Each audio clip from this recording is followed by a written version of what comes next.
and they've never been keen about it. Always it's fertilizer, ama mbegu, and there are pictures on them.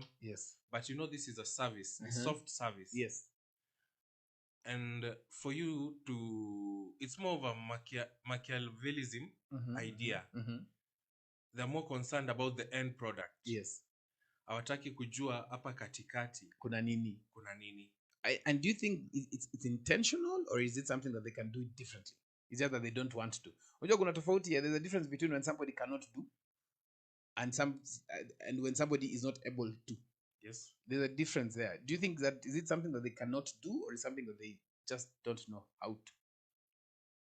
Because I mean, if you look at the way farmers are complaining all through, what do you think is the discovery?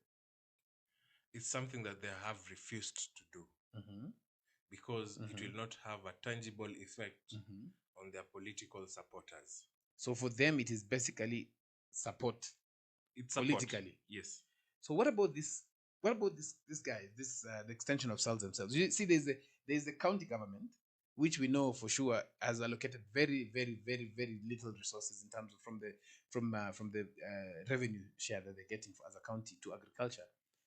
So do you think it is coming from the top, or is it a directive that, well, we just don't know? It's a systematic problem, because also a while back, I knew an extension officer from Tana River. Yes. And he was actually talking about giving women tanks. No, they don't need that.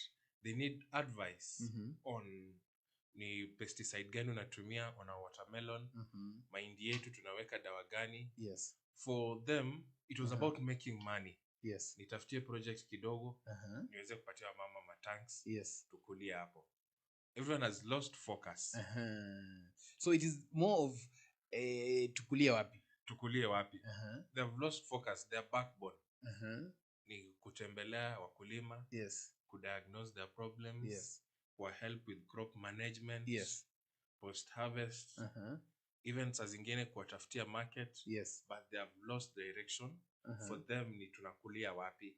Wanataka activities ambazo zitagenerate ka kitu kidogo. So where does this leave farmers? Unfortunately, it leaves farmers in a bad state, in a bad position, kwa sababu they are all alone. Okay. So now, the solution that we are looking at, do you think that farmers can now go into technology? Wase wanaweza tumia technology aje solve, because at the end of the day, farmers have to solve their problems. Yes, farmers can go into technology. Yes.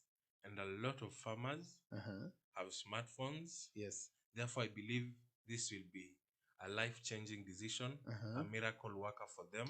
Yes. You know, when we went for that farm visit deep in Makuyu, we didn't believe that that guy would notice us. Unakumbuka akikwambia Noah wa Facebook? Hey, I was shocked. Yes. Nilishangaa sana. Hata kama kuna jamaa walihetara baadaye. Therefore, for such a guy, with the road to Makuyu, that valley, plantings would be perfect for them. But do you think it's something that okay, interesting. Do you think that there's something that we are not doing right in terms of those people who are already in agriculture? There's a lot we are not doing right. What do you think specifically? What are these few things that we can actually start highlighting and just saying, oh, by the way, this is not being done right. We should be able to change this. We can be able to adjust this. What is this thing that you think we can be doing differently? First, we need to push for the recruitment of extension officers. Okay.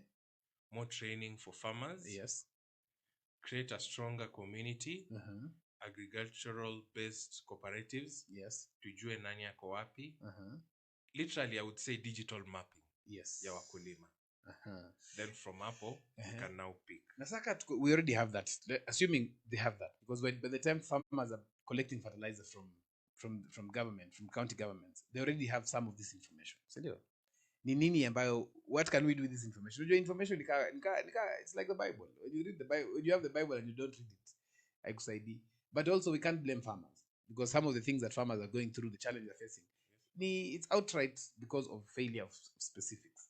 We don't want to say that it's only failure from farmers, from Nini, but we cannot be that only farmers have the challenges and problems.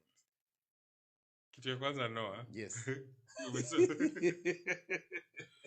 Hii collection ya fertilizer Personally, I've collected fertilizer. Which you did not use. Lakini tunakuanga ni kwa sababu sisi ni watu wa stronghold wa government. So you're saying that extension services is dropping because of political mileage or what? Yes. Ni political mileage. Hata ndio upate mbegu ya county. Yes. Lazima kwa side ingine. Lazima you have to belong to another side. Lazima hiyo ward mlipigia huyo mtu kura kabisa. Very interesting. Those who are watching us, this is Farming for Profits. This is your host, Noah Nasali Kadima, with my guest, Levi Luther. And what we're asking and what we're discussing today is basically the role of extension services, extension officers. Where are they? What happened? If you've interacted with some of them, let us know how they helped you or how you would like them to help you. But we want to switch today. We want to switch from extension services, the normal physical extension services from the farm visit that we go to and visit farmers. We want to start thinking about technology. We've heard a lot about mechanization, and leave it to add onto that. We hear a lot of mechanization, but what I don't hear is technology that is easily adapted. Because you see, we talk about the very big things, Internet of things, IoT for farming. We talk about agri-tech and all this. But what I don't see is I don't see the basic solutions, because I don't think farmers are looking for complicated solutions. I think farmers are looking for the basic solutions. And we visited quite a number of farmers with you, and we've used. I think you remember me mentioning a tool that I use often when I visit farmers, or also just myself for my own farm, that's from the crop.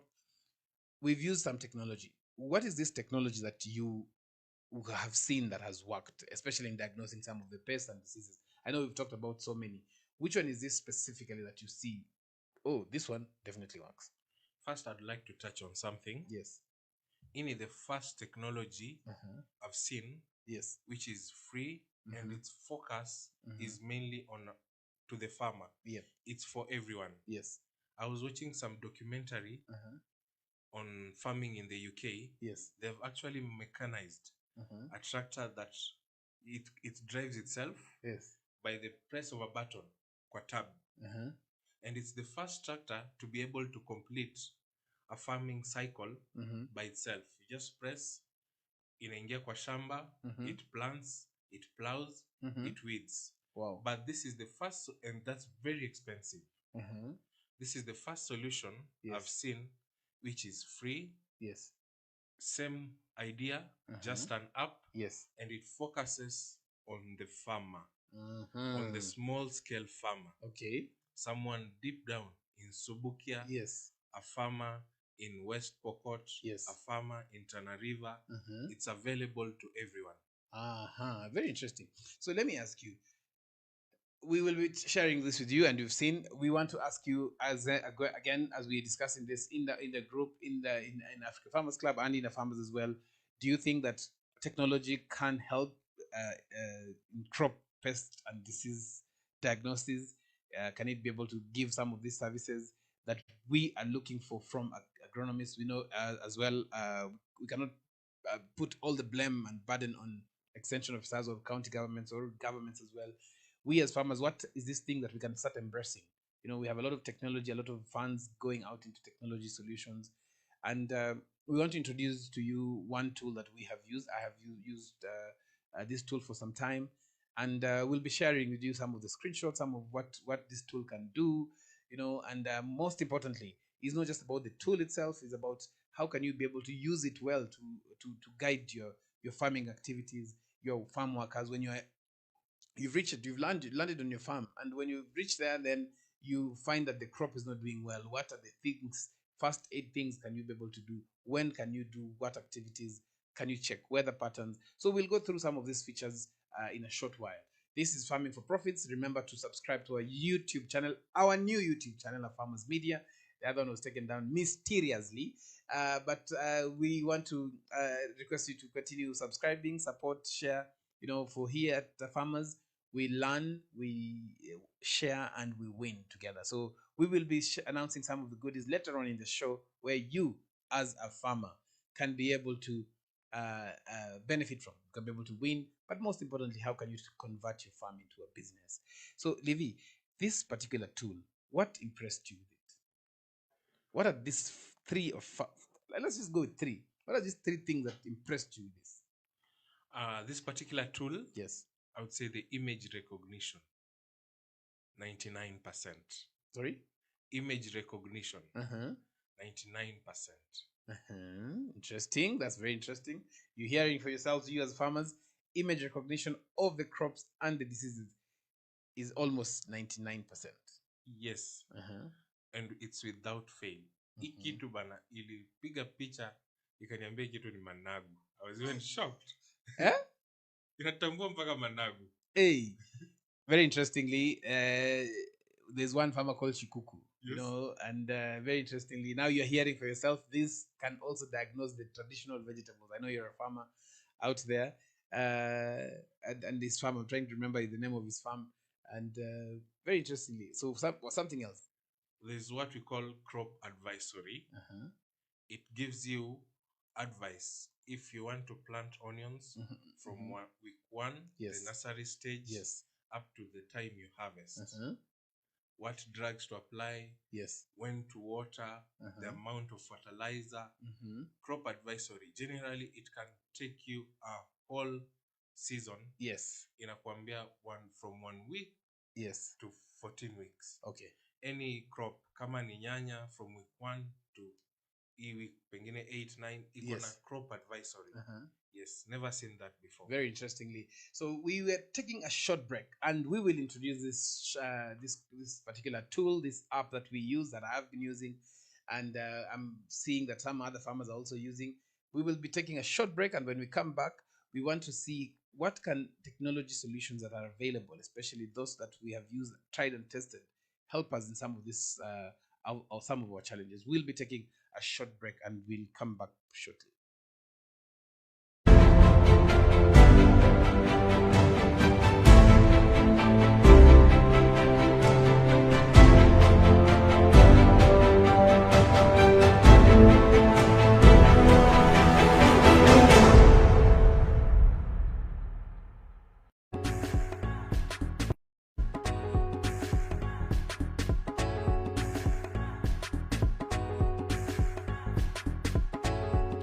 Afarmers is the home of Africa Farmers Club and by extension African farmers.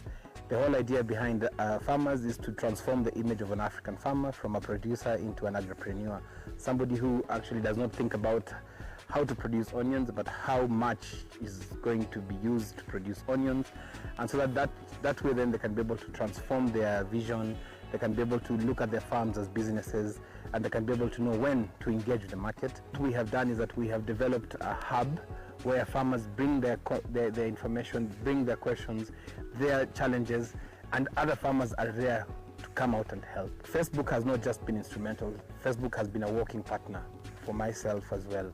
And Facebook has actually transformed the way we relate, an open platform.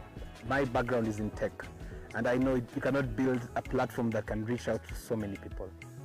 Initially, it was just a few farmers in 2 counties, Machakos County and Kajiado counties, but now it has transformed. We have a stronger membership from Nigeria and Zambia than even Kenya itself, you know.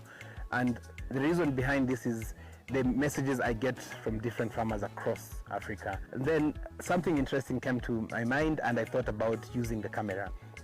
Every time I visited farmers, I would be able to post in the community, in the group, in my own profile, and just share the story of the farmer that I visited. And then I asked myself, why wouldn't I get this information, develop it in a way that other people can be able to benefit? If we go for a training, how do we capture that so that those who are not, the farmers who are not able to come for that training can still benefit? And hence the birth of Afarmers Media. Our mission as an organization is to help farmers, African farmers, to attain knowledge and grow profits.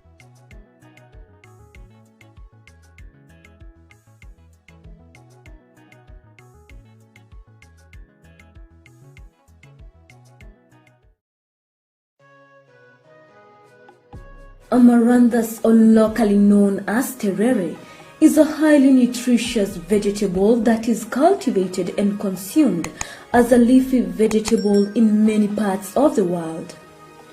It's easy to grow, matures fast, as it takes an incredible shorter period than most traditional crops. There are many species of amaranthus, with some green and others red in color. When growing amaranthus, ensure the soil is well drained and rich in phosphorus, and most importantly, ensure the seeds are well distributed to achieve an even spread when establishing a grain amaranthus field.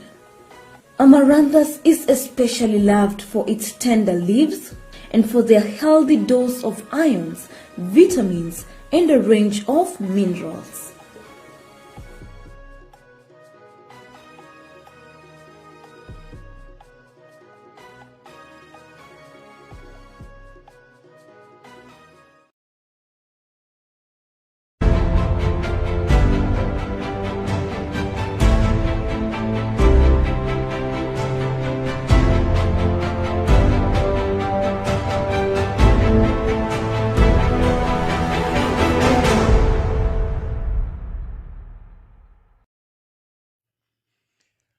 Welcome back again to Farming for Profits, your show here. My name is Noah Nasiali Kadima, mkulima namba ngapi?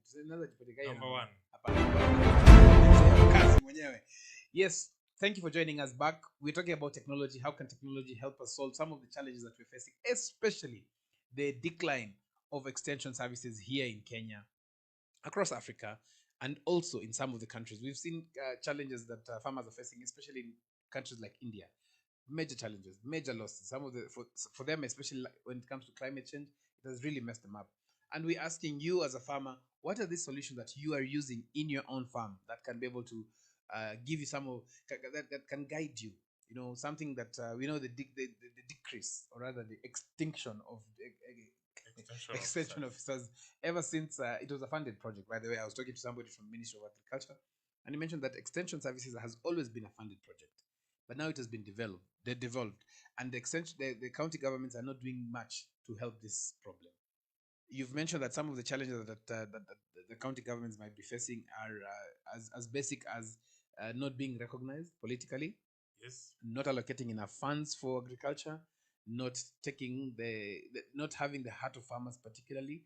More interested they would be in giving out fertilizers. But I always say, even if you get free fertilizer and you do not know how to use it, then it's as good as not using it. You know, and we want to introduce you to a crop solution. I call it the crop doctor. They call it the crop doctor as well. With the tool is called Plantix. We'll be sharing some of the shots, some of the screenshots. My producer will, once they're ready, they'll be able to let us know that you can be able to see. Let us know as you're following, as you're listening. Let us know where you're listening to us from, where you're watching us from. What are some of these things that you're also getting from this tool? If you've downloaded it, let us know.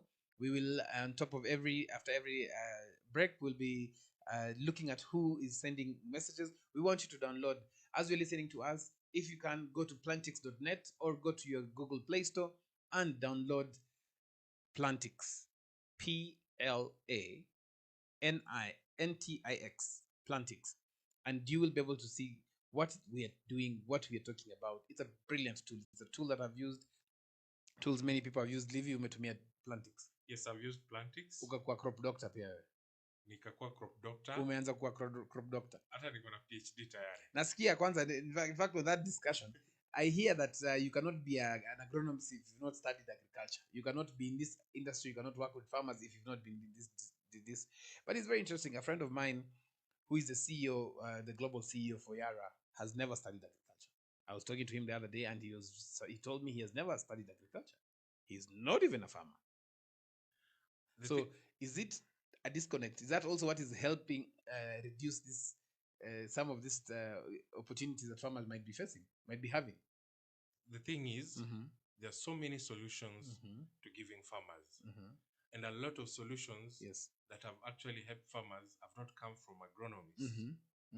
Therefore, anyone, the IT guys have done a lot to help farmers. The business guys have done a lot to help farmers. The logistics guys, what were business administration, have perfected the logistics of farming from market to the shelves. Therefore, I believe farming is a supply chain. Same agronomists peke yao. They actually do a small part, which is almost like 5% of farming. So what are you saying? With this technology that is there, we can say that we've reduced the risks farmers should face if farmers also embrace technology. Do you think should that be the statement? You remember the agrarian revolution? Yes. During industrialization? Yes. I believe it's now the plantics revolution. This thing will revolutionize the art of farming. Yes. Itasaidia sana watu. So you as a farmer, we've created a poll. Let us know whether technology can actually help in reducing some of the challenges you are facing on the farm. There's a poll that we've done there, and very interestingly, many of you are saying that yes, technology can actually replace. Something very interesting. There's Anita Waweru. Anita Waweru is saying Plantix app. Fantastic, very interestingly. Yes, most of you actually saying that it can help diagnose some of these challenges. And we're seeing many of you saying that. There's a friend of mine called Maseisa Molapo. Maseisa Molapo, you saw her on the group cover, Facebook group cover, the lady who had actually put her fist up, indicating that she was giving respect back to her parents for taking care of her, especially educating her through the farm. Very interestingly. So Masaisa, if you're watching us, big shout out to you. We're seeing Nicholas Kibet as well, Professor Nicholas Kibet, Jama Mngwana sana hapo, who has taught me quite a lot of stuff. Something very interesting is that some of them are actually complaining. They're saying no, it's not possible. I can see Mambo Martin saying no, it's not accurate. But Livy, let us go down. Let's break it down. I'd request the producer to bring up some of the slides that we'll be discussing today about Plantix, what Plantix is all about, what can Plantix do as well, and most importantly, how can you use Plantix, you as a farmer, to get the best out of this. So we'll be requesting, once we have the slides up, we'll start discussing automatically. During the show, we'll also have somebody, an irrigation expert, who will be sharing some of the insights on what is the best way of irrigating your crops, whether it's raining or not raining. What are the best? We'll have him for very, very short later on. So if you're watching us, continue watching us. This is something that we will be sharing with you a little later in the group. So once we have the slides, we'll be able to let you know. And if you can let us know as you're commenting to some of the posts that we have there, we will be able to get to know more. So Livy, Plantix.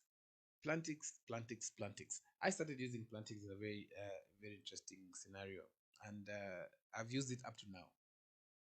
And the most interesting thing is that right now, for those who are asking, I'm saying someone asking where to get it. It's called Plantix. That is Plantix. Plantix on Google Play Store. But also very interestingly, if you're on WhatsApp, we'll be sending a code that you can be able to actually use WhatsApp directly from WhatsApp. I mean, you can use Plantix direct from. You've seen it? Yes, I've seen it. Yes. What do you think about that? Because sometimes people say, "Oh no, I can't download too much storage on my phone and all that." What do you think? I was actually amazed. Yes. That it can work on WhatsApp. I didn't believe when it happened. It's very interesting. Okay. But still, deep down, I prefer the app. You prefer the app, yes. Why do you prefer the app? It gives you a library of when you take a picture, it gives you a library of your post photos, of your past photos. Yes. Therefore, you're able to know, yes, at this time, I took this photo, and this crop had this disease. Yes. I prefer it because of the library. Yep. Also, there's a new function. I've seen someone has said it's not accurate, but this is an app. Therefore, it keeps developing. That's why we insisted the accuracy is 99%. Okay. But utakuwa na update, and I believe it will be better. Okay. It's able to calculate the fertilizer amount per acre or 0.5 acres. Let's go step by step. Yes. First of all, we'll just want to showcase what it is and all that. This is technically not just a training session for Plantix. It's an introduction. We'll get down to the specifics. We'll have some. We hope to get some members of a team from Plantix to join us in one of our shows, either this one or Ask the Expert show on Fridays, where we'll be discussing quite in unasema kwa undani. Kwa undani na kizungu nini? Kizungu pia inapotea saa zingine. Pathology report. So if you have dissect. We want to dissect.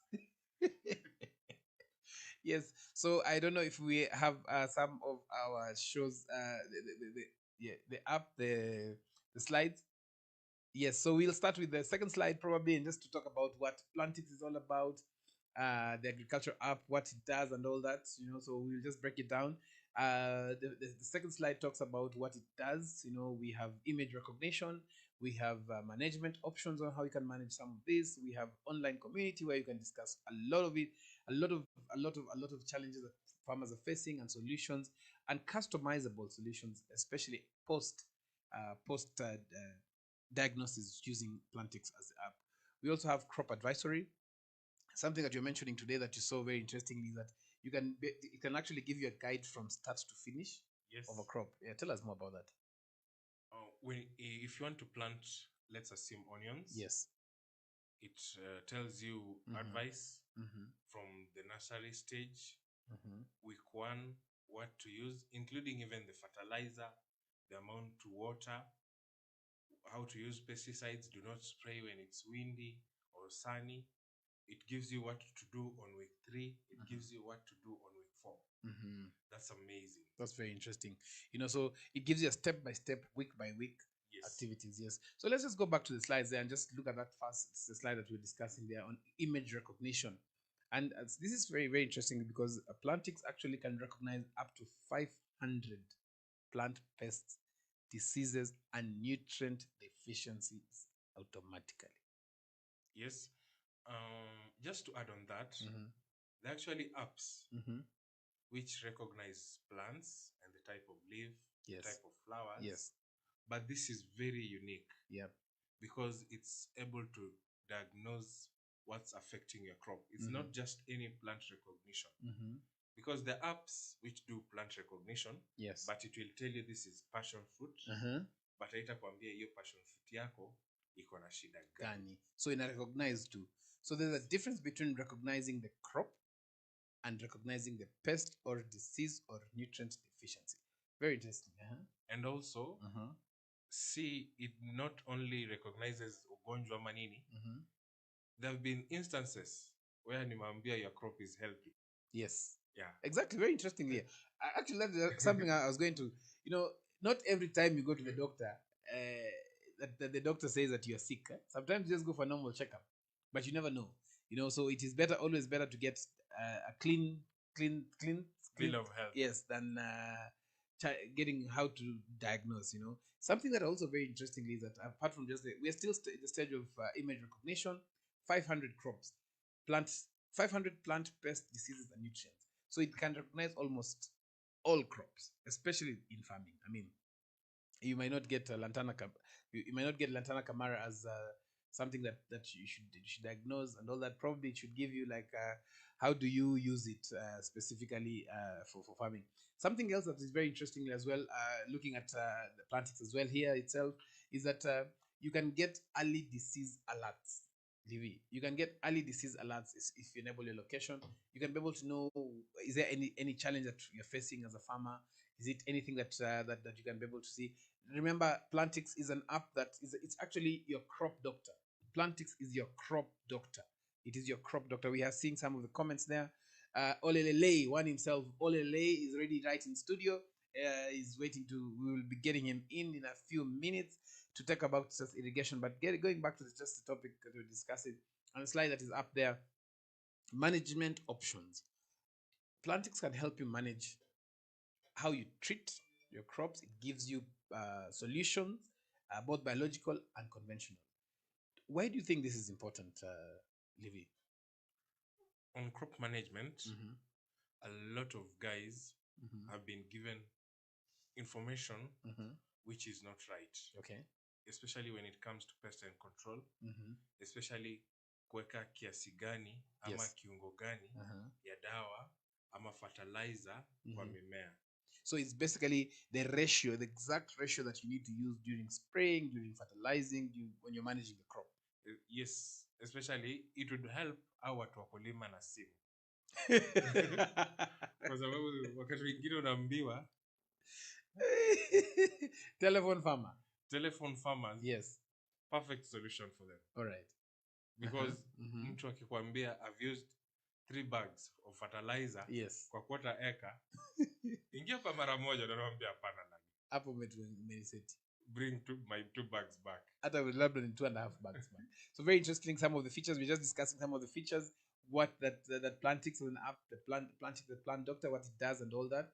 Very interestingly, something that has been brought up here is even the use of fertilizer, the use of chemicals, both biological solutions as well as conventional solutions.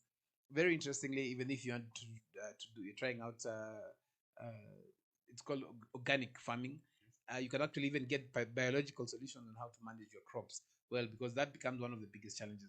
Something that is very interestingly is that Livy, farmers face challenges. Yes. You know, and one of the things that farmers would really like to encourage farmers to do is try and work on preventive measures. You know, and what for you watching us, this is Farming for Profits. We're discussing about something very interestingly: how can use the technologies that are available to be able to solve some of our challenges. The closest challenge that we face is pest diseases, crop pest disease, and nutrition, you know, deficiencies in our crops. So what can we do to know it, to solve some of the problems that we face right now?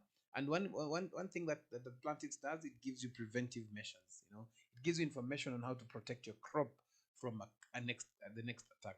And do you think, Livy, that is something that you think farmers would benefit from, or is something not really? It's something farmers would benefit from because it would reduce the risk of losses. Okay. I was the guy on Saturday. Akaniambia hii seedling moja ya kitunguu it's 1 bulb, hiyo ni 10 shillings. Kwa hivyo if it's able to help me prevent me from the next attack, yes, it's money I'm saving. Exactly. Yeah. Yes. So so something that you mentioned that as well. If you can save that 4 shillings and save 1,000 of them, yes, you've saved 4,000 shillings. Yes. So it is basically getting to know specific plant, one plant per farming, and not the acreage. No. And something that Plantix does, especially for you who's watching us as a farmer, as somebody who's working with farmers, I would really encourage, especially the entry-level agronomists, to be able to try and use this app specifically in helping diagnose some of these challenges that are there. It is there. It is not rocket science. It's something that is available. It's something that is being done. Probably it's something that you've not come across. And pests and diseases are very interesting. You leave your crop very healthy today. Tomorrow is a different thing. And you know, if you are farming, if you're managing someone's farm and this happens to you, that already becomes a problem, because probably you've sprayed, it's an overspray, you know, and you don't know what it is. Sometimes when I say kwa chakula kuna baridi, you know, there's quite a lot of things. Let us stop the what is it called, the guesswork, and just get to do this right. And also to touch a bit on the preventive measures, I believe the preventive measures are per crop. Yes. Itakwambia preventive measures ya nyanya, ya kitunguu na nini. It will help stop this myth ya kwamba panda dania inafukuzanga wadudu. maybe preventive measures zako will not work for everybody else. Kwa nyanya ni rosemary ama something else. Yes. It gives you detailed information ya preventive measures. Yes. See hizo myth, panda tu dania. Yes. Ama something, and why. Yeah, why are you planting this crop? Ama mbona, why are you doing this? Yes. You know, there used to be this app. Ilikuanga, I tried it. Ikaniambia the best type of cattle to keep in Kajiado ni Fresian, but it never told me why. So you're just hanging and you hanging. Don't know what you can do about it. This app iko detailed, inakwambia mbona you need to do this. I believe that's the best way of preventive measures. You need to know why you're doing it. Very interestingly. So again, we are talking about not just diagnosing and letting you go. It actually breaks it down. You know, for those who are watching, and you can see our whatever we're sharing right now, it also gives you a room that you can discuss. Something called an online community, where you can be able to request for information. You can request for answers, the challenges that the plant has, the tool as Plantix has not detected. Probably it's something that it has been done before.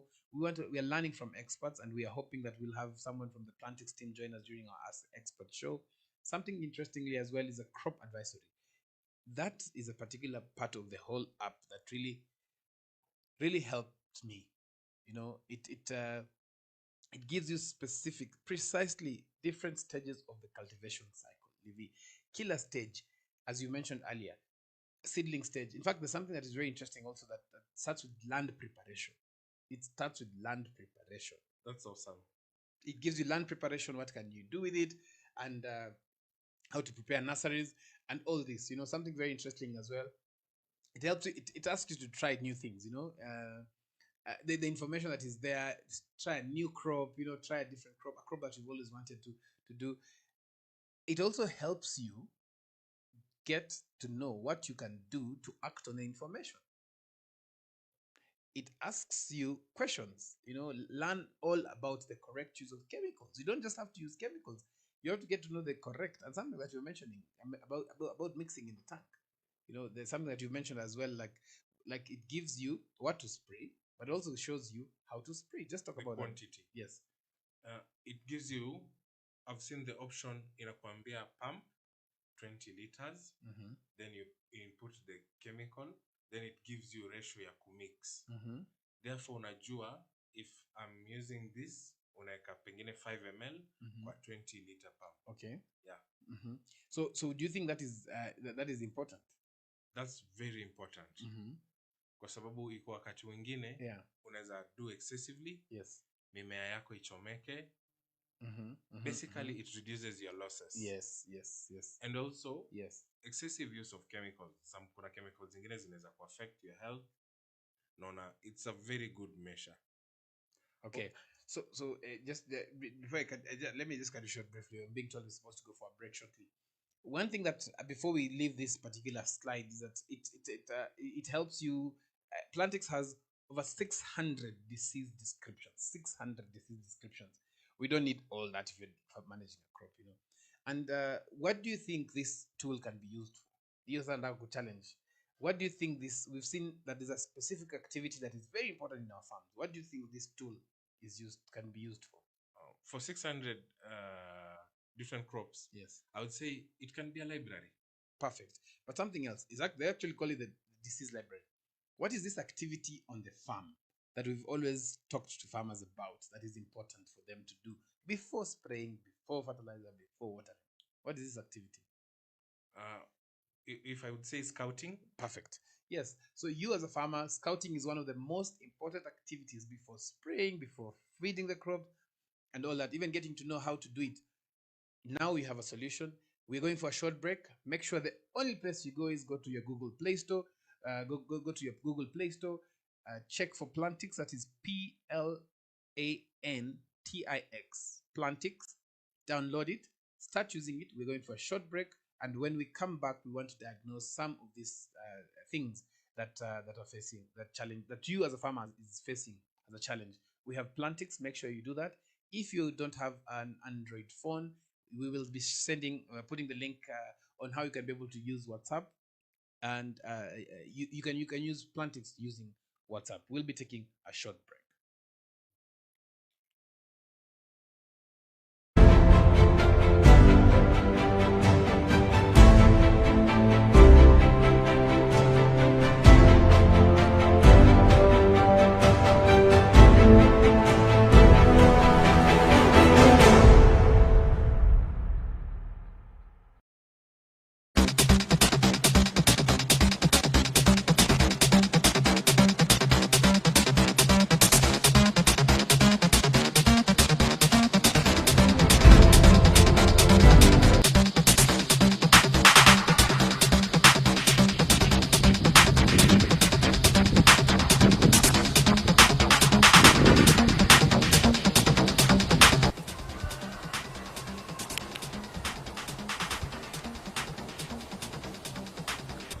Karibuni wakulima wenzangu, tumekuja hapa kuonyesha vile tunalima kwa hapa Afarmers Kitengela. Tumekuja kuonyesha vile tunaunda madrips. Karibuni tuonyeshe.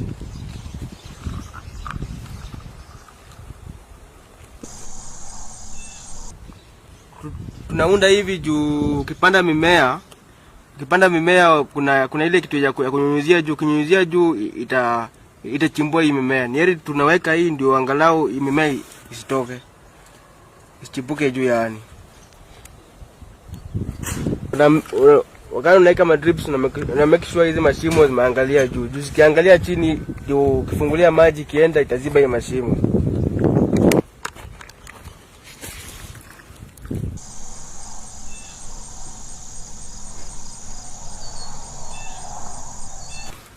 Ukiingiza hapa una make sure imeingiza kabisa ndio ukifunga hii ikaze hii drips zitoke. Na ukiunda hii bed angalia ukiweka hii drips iwe juu ya hii bed. Kwa hivi chini maji itakuwa ikienda kwa itakuwa used kwa. Kwa majina naitwa Kilindo Mrambi Kwea. From hapa Kitengela Farmers.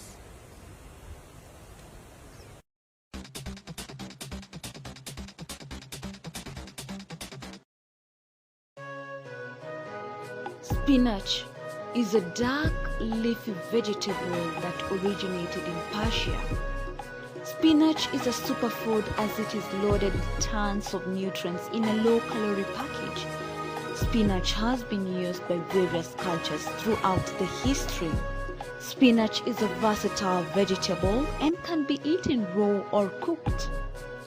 It can be incorporated quite easily in any diet as it is cheap and easy to prepare.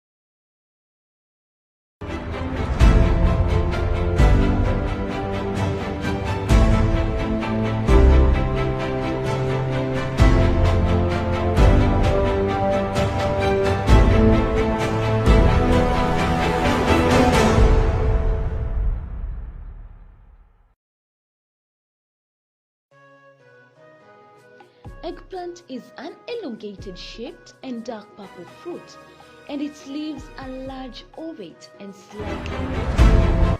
Eggplant is a perennial crop but grown commercially as annual. Eggplant grows best in well-drained sandy loam or loam soil. The soil pH should be between 5.8 and 6.5 for best growth. Eggplant requires a regular watering and steadily warm growing conditions.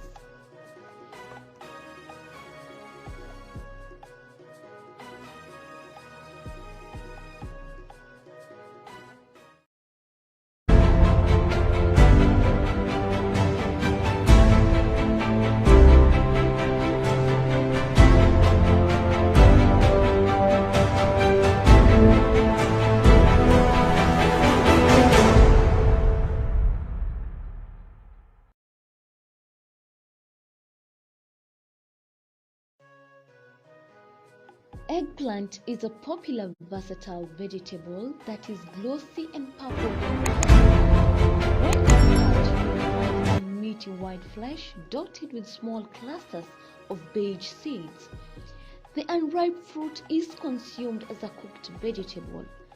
Eggplant is a multitasker that can take on different and delicious forms.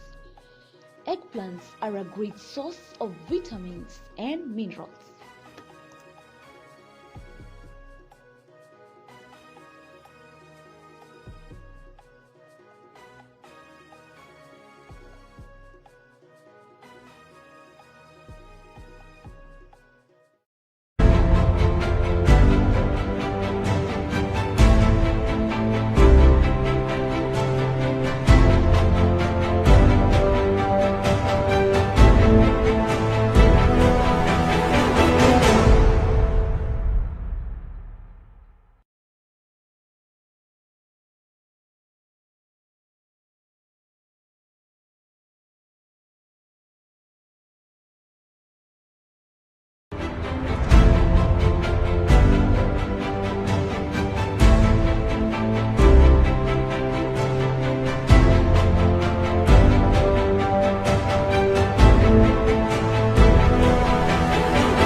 Welcome back to Farming for Profits, your show right here from County 034, Kajiado County, Kenya. We want to keep on we're still living in the pandemic era. We have not yet gotten rid of the pandemic. This is coronavirus, and we want you to continue keeping safe. Always carry your mask. It is now the global, the universal flag. Always have a mask on. Sanitize. Keep safe. Always keeping safe. Make sure that if you have any of the symptoms, coughing or headaches or fevers, make sure that you seek medical attention. And any flu kind of symptoms, also keep safe. We want to have a safe community. We as farmers have to be safe for us to enjoy the activities, to actually have the energy to enjoy, to have the activities on our farms and enjoy any of the profits that come from here. This is your host, Noah Nasiali Kadima, and today we are discussing something very interesting. We are discussing about plantics, how technology can be used to be able to solve some of the challenges, especially the crop pest diseases and nutrients diagnostics. But we will take a very short break. We have somebody right here. We know that I've been talking about what has been happening in the Afarmers, the Afarmers Training and Resource Center location, the site where we have started the setting up the Training and Resource Center, which we want to be very grateful for all the partners who have helped us. Facebook, the team behind the Facebook leadership, community leadership program, who have really helped us work it out, from Anna Bofa, Kemi, the whole team, Amira, Nathan, Logan. The whole team has been very helpful and Facebook as an organization, we want to thank you very much for this. But we have somebody who saw this particular site before it became a site, before it became a farm. There's this person who saw what it is, and he came through for us. He came through and showed us how, he held our hands and showed us how to do what we could do. Please allow me to introduce our guest for this show, Lelei Olelelei. Jamaa iko na majina mingi. Lelei, karibu bwana. Niambie maneno, uko fiti? Kabisa. Ongea na sauti kidogo bwana. Lelei, cheza kama wewe bwana. Ongea, songa karibu na mic kidogo. Wow, hapo nafikiri unanipata. Kabisa. Sema maneno bwana. Maneno ninayo mengi ya kuweza kusema. But kwanza ningependa kumshukuru Mungu kwa kunipa nafasi hii siku ya leo. Kabisa. Na maana si jambo la kawaida. Kabisa. Maana sio rahisi kwangu kuweza kuwepo siku kama hii. Jambo mimi ningeweza kusema ya kwamba mimi napenda kazi ambayo naifanya. Yes. Napenda vile tunafanya pamoja pia. Yes. Napenda kazi yako. Napenda vile unavyoendesha kazi yako. Yes. Pamoja na teamwork. Yes. Imekuwa ni kitu ambayo imenipatia mimi mwenyewe motisha. Yes. Nikaweza kusoma kitu moja kwamba nikaona katika maisha haitaki mtu ule mlegevu. Kabisa. Inahitaji mtu mwenye uko na bidii siku zote. Kila time unajaribu kusoma kitu ambayo unaweza kuifanya tofauti na ambayo umekwishaifanya pale nyuma. Kabisa. So imenipatia nimeweza ku learn more things from you. Yes. Na pia mahali naelekea naona kwamba ni kwema kabisa. Kabisa. Unajua bidii si ya leo. Bidii ni kila siku. Wanasema ukiamka asubuhi ujipate unakimbia, ujue kuna mtu mwingine alishaamka anakimbia. Ni kweli. Ukiamka ujipate kwamba kuna kazi ambayo inatakana ifanyike, usipofanya kuna mwingine atafanya. Ni kweli kabisa. Na nimesema kuna kitu inaitwa the early worm catches the early bird catches the worm. Yes. No, the earliest bird catches the worm. Not the early bird. The earliest bird. Jana nilikuwa nimeenda town na ilibidi nitoke saa 11:30 ndio nifike town saa 2 kwa sababu ya traffic. Lakini kuna wajamani niliokutana nao town already ushafika. Yes. Hawako walitoka upande wangu, walitoka labda wengine walitoka hapa karibu tu na town. Meaning you have to be early, you have to keep on working hard. Nakumbuka kuna wakati nilikuuliza lakini leo siko kila mahali. Ukanijibu kananiambia hata wewe unaonga tu kila mahali. Hiyo ni kitu wote tunasema. Yes. Kuwa unavailable as in. Yes. Uko available kwa kufikia clients. Yes. Uko available kwa kazi yako mwenyewe. Uko available kwa familia yako. Kabisa. pia inasaidia, maana usipokuwa available kwa familia yako, pia hata wale watu wengi hutaweza kuwafikia kabisa. Lelei ni nani? Lelei, kwanza ningependa kusema Lelei ni mtu binadamu. Ni binadamu wa kawaida kama mnavyomsikia ama mnavyomuona kwenye mtandao hapa na pale. Ni jamaa ambaye amejitokeza kwa kazi yake binafsi ambayo anaifanya, hasa department ya drip irrigation installation. Ni kazi ambayo anaifanya, na hiyo ndio ni kazi ambayo imeweza imeniwezesha kuweza kujulikana zaidi na watu wengi. Na nafikiri wengi wametamani waweze kunifikia wanione, wengi wananipigia simu, wengi wananitafuta kwenye mtandao. But leo nafikiri imekuwa ni wakati mzuri, maana wengi wameweza kuona sura hii kabisa. Hata kwenye mtandao sio rahisi watu waweze kuiona hiyo sura. So mimi nasema Lelei ni huyu leo hapa iko na wewe kwenye studio ya African Farmers Club. Nafikiri leo mnaniona vizuri. Leo mmeza. Sasa Lelei, mbona irrigation? Unajua kuna vitu mingi sana huko nje. Mbona irrigation, drip irrigation? Naona umeleta mambo mingi, naona na unatuelezea vitu mingi sana. Mbona ulifikiria mambo ya drip irrigation? In fact, hiyo swali nimeweza kuuliza jana. Nimeweza kuipost kwenye mitandao kadhaa. Nikauliza why is irrigation good? Niliona wali. Nilikuwa nimeweza kuulizia na okay, kwenye mitandao unajua sio eti tunaposti kitu ili kwamba tukaweza kupata ufafanuzi mwingi ama kuwa umefuatwa na watu wengi. Hapana. Bali tunapost ili wewe ukaweze kujifahamu mwenye ile kitu unaifanya kwa sababu gani. Purpose ya kitu unaifanya, kama ni hata kwa maisha yako Mungu aliweka purpose. Kuna purpose yenye Mungu ameweza kuweka kwa maisha yako. So hii irrigation ni nini aswa? Mbona watu wakaipenda? Kwa nini ni nzuri? So mimi nilikuwa mimi mwenyewe nilikuwa na majibu yangu, lakini niliona kando na hayo yote ambayo nilikuwa nimeweza kuipost pale, hakuna mtu mwenye aliweza kujitokeza akasema irrigation ni hivi, irrigation ni nini, nimeipenda kwa sababu hii. So mimi niliona irrigation ina extend watering time for plants and prevent soil erosion and nutrients runoff. Number 2, the flow is continuous. Water ina penetrate kwa specific place ambayo inahitajika, kama ni kwa mmea maji inaifikia vizuri. Hiyo nafikiri ni umuhimu kwanza wa irrigation ama uzuri wake kwa sababu gani watu wanaipenda. Number 3, inakuwa inaenda deeper into the soil to get well down into the root zone.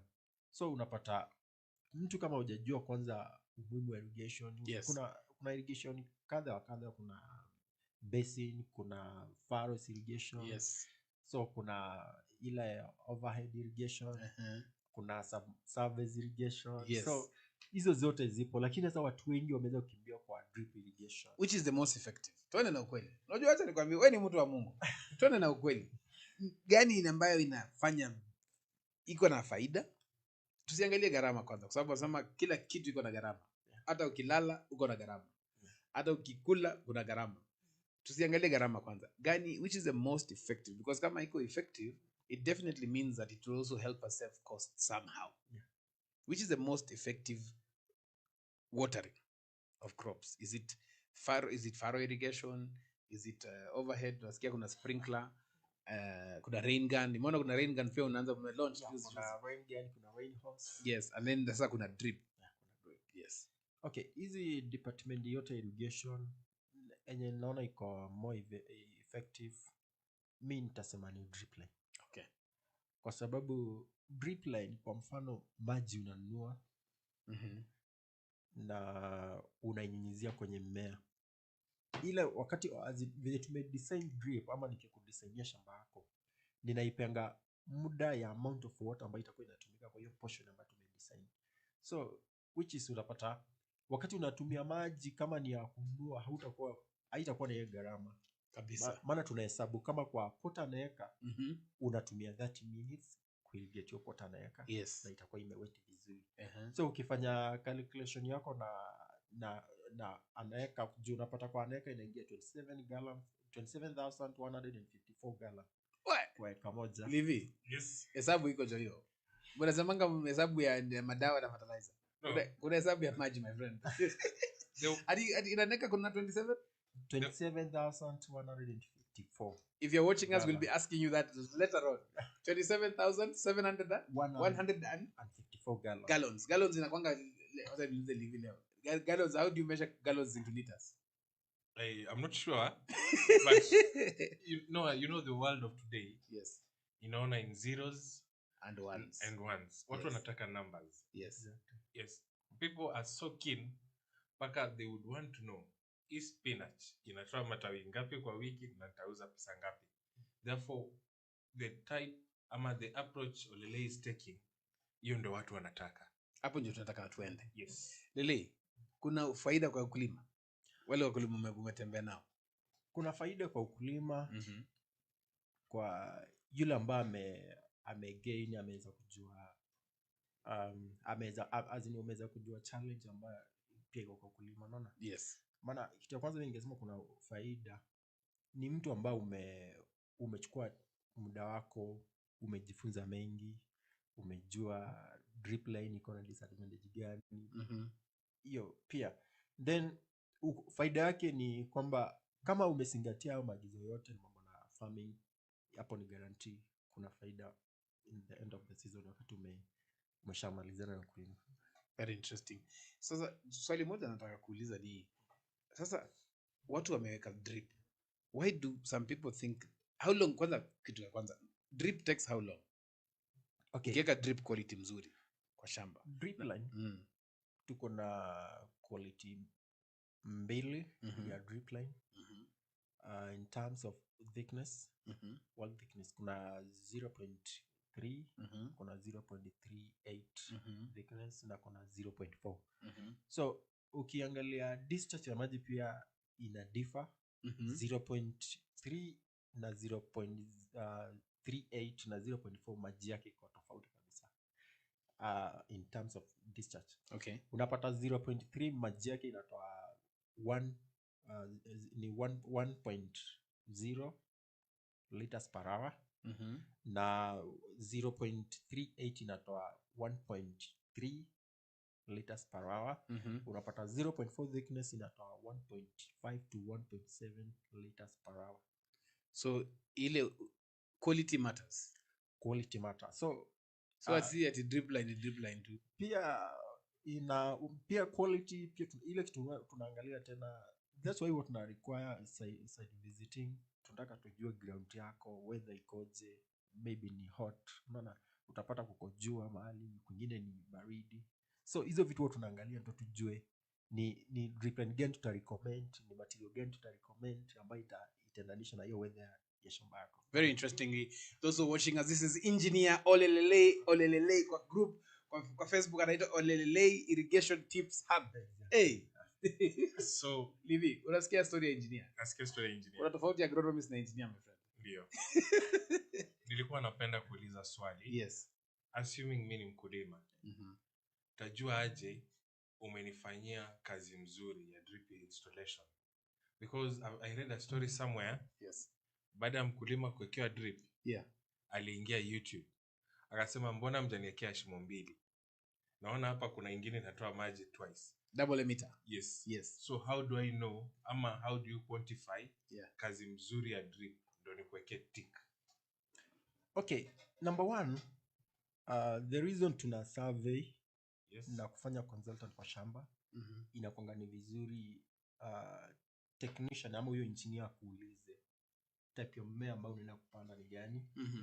Hiyo number one ndo wait ita determine sasa na drip line ngapi utaweka kwa shamba, kama ni ya 2 lines ama ni ya 3 lines. Kama utapata kitu kama onions, lazima utembee na 3 lines kwa ndo uko na production nzuri pia. Okay, number 2 huwa tunafanya kuangalia kesho tunajaribu kuangalia future.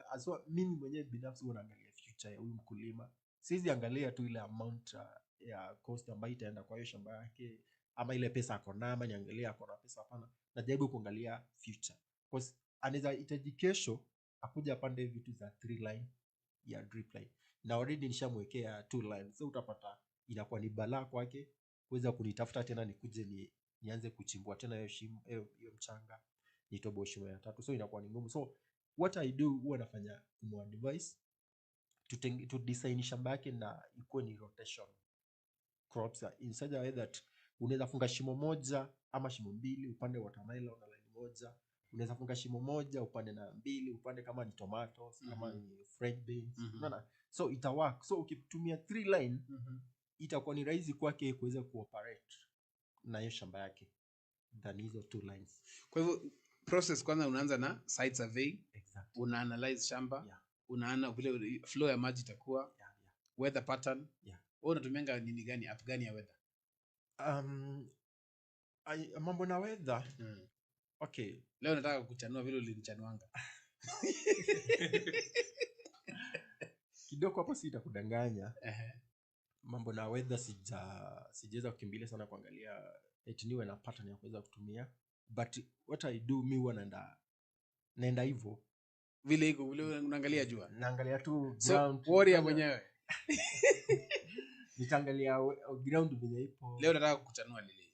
Kuna app inaitwa Plantix. Hiyo lazima uta download. Ni kweli. Plantix inatuambia leo huku pale tuko ni 26 degrees centigrade. Inatuambia the next 4 days kutakuwa na jua, alafu Saturday kutakuwa na mvua. Okay. Na kama huko mahali ukashamba ya mteja unaangalia unasema Wednesday would be a good day for weeding. Hii ni app inaitwa Plantix. Okay. Lile nataka kuuliza swali moja. Before we go back to Plantix. You have seen Afarmers Training and Resource Center. Exactly. Vile uliiona siku ya kwanza design irrigation system. By the way, for those who are watching us, Lele is the one who designed and installed the irrigation system at the Afarmers Training and Resource Center. Big up bro. Thank you. Ile nauliza, unaona difference gani? Do you think this is important? Do you think training center for farmers is important? Okay, number one, the time tumevisit your shamba, mi mwenyewe kwanza si kwa sure na mali ambapo imeweza kufika siku ya leo. Lile aliangalia hiyo shamba, akachora, akanitumia, akadelete. Exactly. Akanitumia tena hiyo design, akadelete. Akakuja akatembea kwa shamba, nikamwambia nitengenezee design. Akasema sawa. It took 1 month, ndio akasema okay fine. Hebu tueleze. So, mimi mwenyewe nilitembea shamba.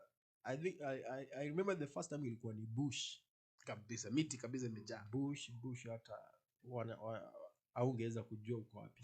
Exactly. So, niliweza kutembea, nilimanage kuweza kutembea shamba yote. Na then I took the measurement. Then from there nikakuja nikaketi chini, nikaanza kuichora. Kidogo mara ya kwanza ikanishinda. Nikarudi tena kukaa chini nikaifikiria vizuri. Nikafuata hiyo measurement yenye nilikuwa nimeanza kupima. So hapo ninachukua ile measurement ambayo nimeibeba kwa kichwa na sketch ile picture shape ya shamba vile. Yes. So nikakuja sasa nikaichora hadi nikaweza kuifikia mahali imeweza kufika. Nikatoa hiyo diagram sasa venye inastahili. Na ukakuja mkachimba mitaro mkaweka tukakuja tukaanza kutembea na hiyo measurement yangu na sketch, kwa design shamba vizuri, mitaro tukaichimba, tukaanza kulay drip line. So mimi I remember the first time ukinieleza kwamba itakuja kuwa ni resource farmers, itakuwa training resource center. Yes. Yeah. So I was like how so hiyo ndio kitu nilikuwa najiuliza. Yes. Kitu ya kwanza ukiangalia kwa interior, I remember the first time wale visitors walikuja. Yes. Wakati kwa umepanda onions kwa first portion. Yes. Hapo ndo nilianza kuona kweli kuna kitu inaweza kuwa. Kuna kitu inaweza kuwa. So nikaanza kuwa na hiyo hope. Yes.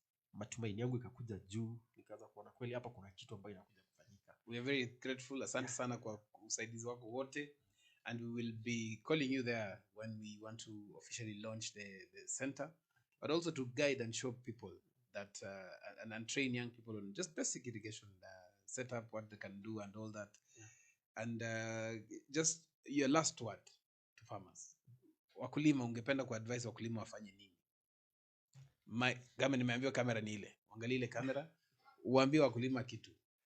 Okay, jambo langu la mwisho ningependa kuwahimiza wakulima before u take step ya kuanza farming ama drip irrigation farming, ni lazima uwe ume experience vitu kadhaa, uweze kujua kwamba ule mtu anakuja kufanyia irrigation, hata kama sio olelei, ule mtu anakuja kufanyia ako na experience ya muda gani, ni mtu kazi yake iko namna gani, umekwisha tembea kwa shamba 1-2 ambayo ameweza kuifanya. Maana technician tuko wengi saizi, na ni vizuri ukaweze kuwa very careful. Mtu atakuja kudesign shamba, ajui kudesign aswa, ajui mambo na flow rate ya maji ama amount of water ambayo inaweza ingia kwa shamba yako ni wakati gani. Ni vizuri, hizo vitu ni very important because itakupatia wewe mwenyewe kuweza kuoperate, run shamba yako. Nafikiri ni kitu muhimu sana. Asante sana Lily, asante sana, thank you very much. Warrior jamaa ambaye anatembea yeye na bibi yake wako engineer. In fact, tunafanya na my wife amekuwa madam na mambo na COVID venye iliingia, so nikamuiba. Nilijaribu kushare my spirit kwake. Yes. Na akaingia box. Yes. So nikamtrain mambo na irrigation. Anaitwa nani? Anaitwa Jacqueline Nazarian. Just Jacqueline Nazarian. Yeah. Shout out. Thank you for supporting this guy. In fact, I love her so much. Kabisa wana Livi. Ama yeye tukuzimie mic.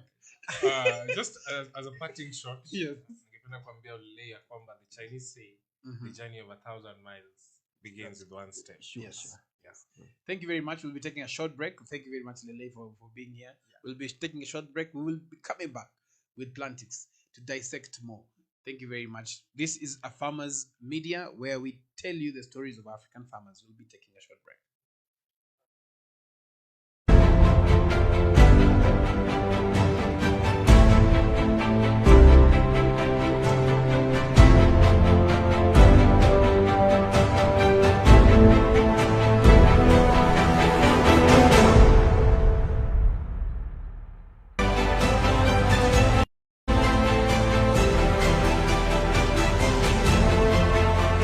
Afarmers Media presents COVID-19 protection measures. Wash your hands with soap and water regularly. Avoid touching your eyes, nose or mouth. Use a face mask. Keep the social distance of at least 1.5 meters. Stay at home. Only leave when necessary. If you are experiencing any COVID-19 symptoms, call 719 or dial *719# for more information. This message is brought to you by Afarmers Media. Stay home. Let's flatten the curve.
Welcome back to Farming for Profits. This is your host, Nona Siali Kadima, and we've just heard from our guest who's left in terms of the importance of you as a farmer focusing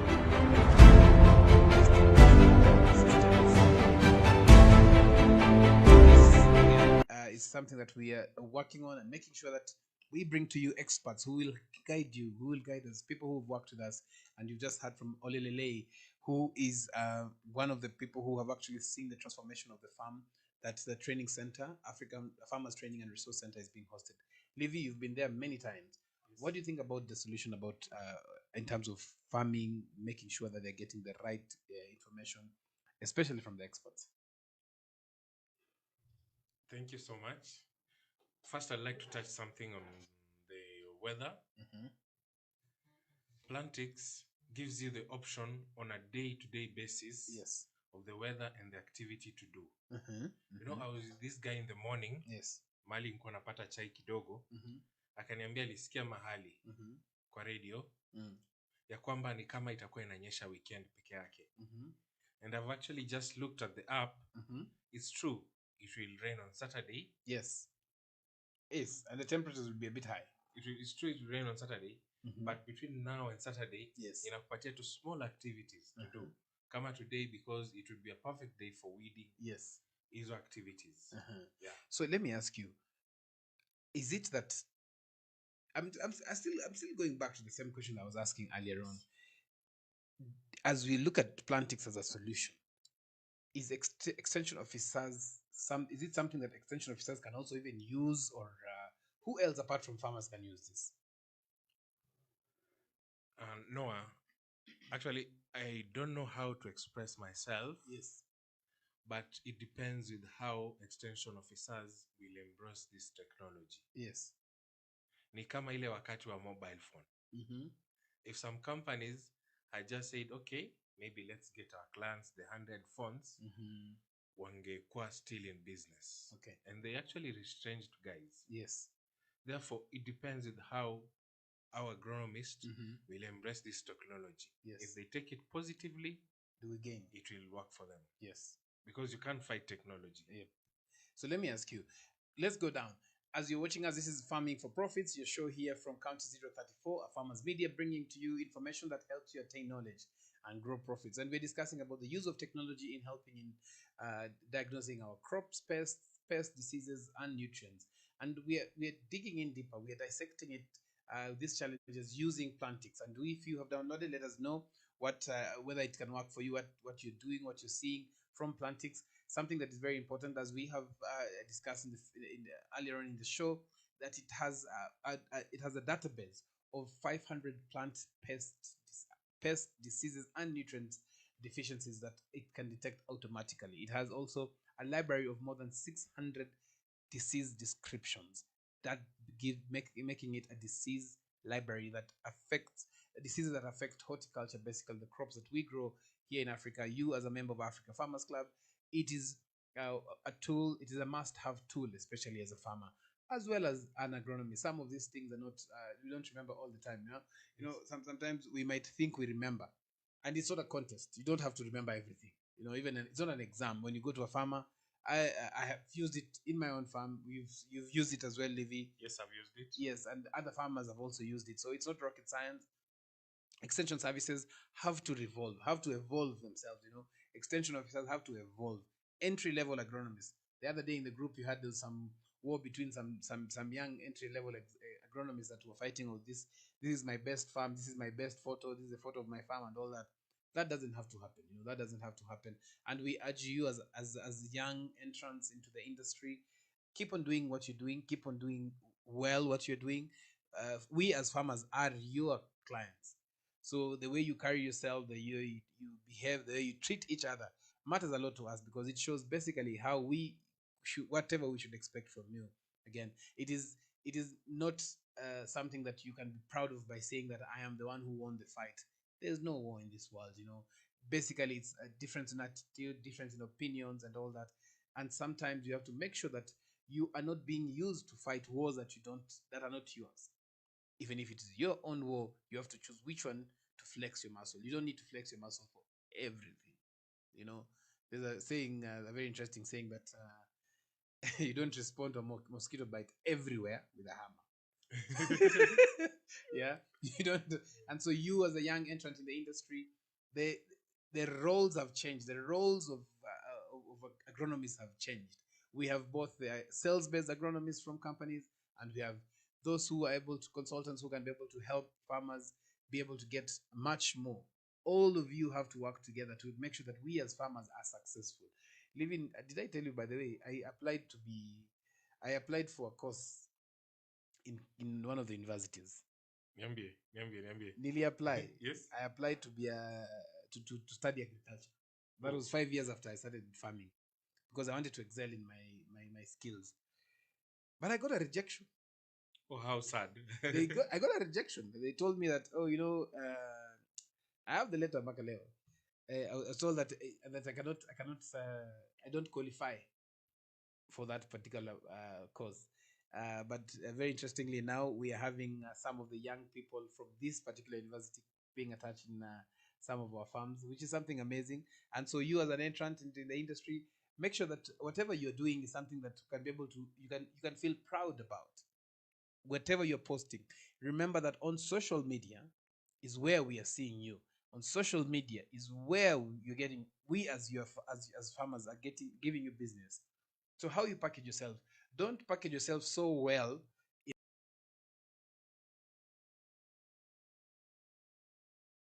Hello, my name is agronomist Ochieng Kevin, and today we are continuing the farm visits, and today we are on strawberries.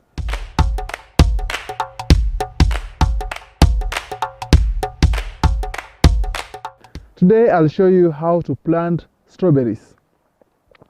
Strawberries you can either source from those who are planting, and they'll give you the suckers, or if you have planted your own on a piece of land, small piece of land, and you want to extend, you will look for the suckers, the ones that are producing the suckers, remove some, and plant it somewhere else where you want to expansion to take place. Now, how do you know a sucker has formed?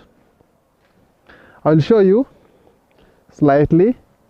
You will see from the growing strawberries, there will be a tendril, and those tendrils will start forming roots, and after the root formations, you come and cut them off, and then you'll plant them somewhere else. This one is a tendril, and as you can see, this node here, if you put it in the soil, it will start forming roots, and here you come and cut and take off a seedling from there. Like you've seen here, we had already removed one, so you just cut it off and plant it somewhere else, and make sure it's very healthy and vigorous so that it can survive far away from the mother crop. Like now this one, just to show you, you can see this one is starting to form the roots here. So after it has grown well to a vigorous size and plantable size, you'll come and cut it off and plant it where the roots are. Once you've gotten the suckers, you'll find a place. You can either water your farm, or plant, then water immediately. But like this one is already watered. So just make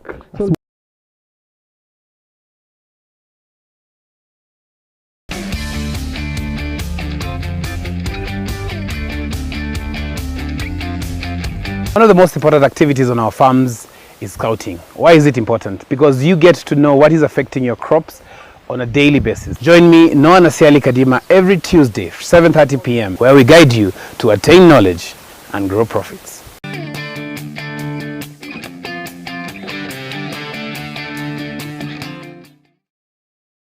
Are you a farmer facing challenges in your farm? Pests, diseases, or even unsatisfactory produce? Worry no more. The solution is here. Join us every Tuesday on Diagnostic Tuesday, where we talk about various issues affecting agriculture and interacting with experts with knowledge in different sectors of agriculture to provide you with appropriate solutions, giving hope to farmers to attain better yields, to achieve financial success and development. Afarmers attain knowledge and grow profits.